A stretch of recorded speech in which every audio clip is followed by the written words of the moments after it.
श्री स्वामी समर्थ. तुम्हा सर्वांचं श्री स्वामी समर्थ कृपा या चॅनलवर मनापासून खूप खूप स्वागत. स्वामी महाराज तुमच्या सर्व चांगल्या इच्छा पूर्ण करोत हीच स्वामींच्या चरणी प्रार्थना करते आणि आजच्या नवीन व्हिडिओला सुरुवात करते. आषाढी एकादशी म्हणजेच देवशयनी एकादशी 17 जुलै 2024 रोजी आषाढी एकादशी आली आहे. आषाढी एकादशीचं व्रत केलं तर वर्षभरातील 24 एकादशी केल्याचं पुण्यफळ प्राप्त होतं.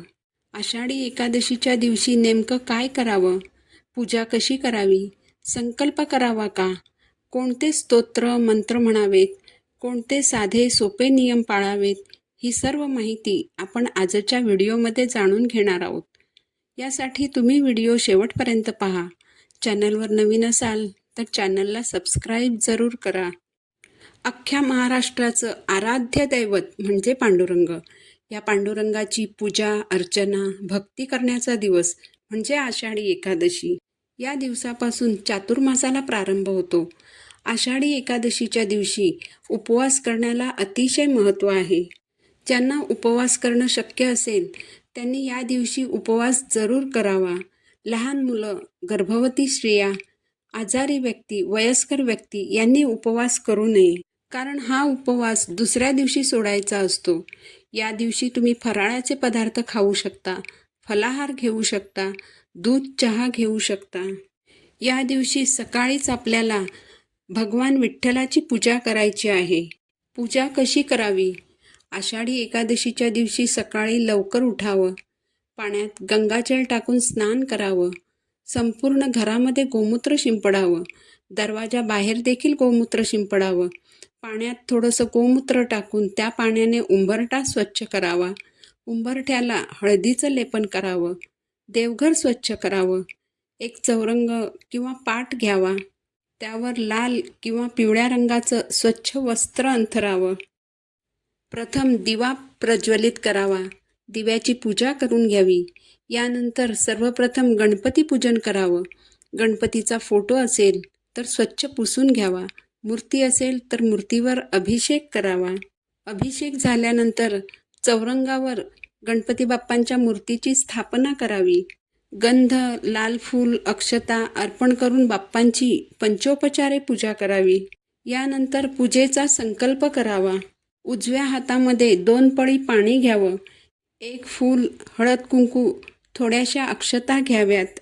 जर तुमची एखादी इच्छा असेल तर ती पांडुरंगाला सांगावी. आणि आषाढी एकादशीची ही पूजा उपासना मी मनोभावे करत आहे.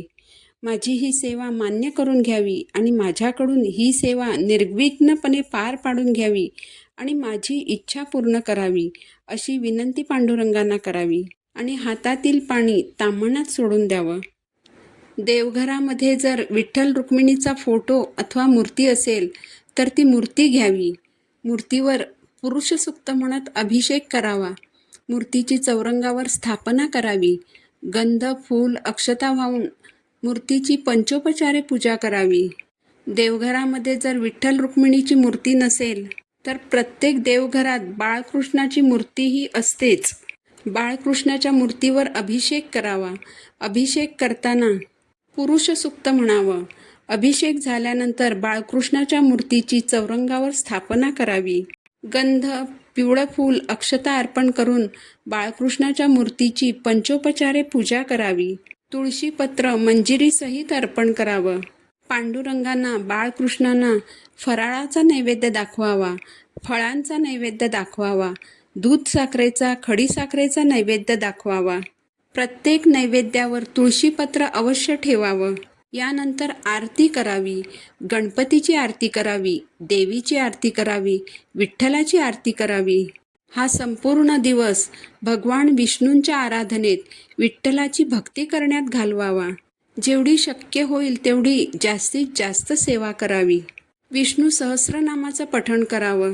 भगवान विष्णूंचा ओम नमो भगवते वासुदेवाय नमः या मंत्राचा कमीत कमी 1 माळ जप करावा. विठ्ठल मंत्र ओम वत्संधार्येन वक्षे मुक्ता माला षडाक्षरम.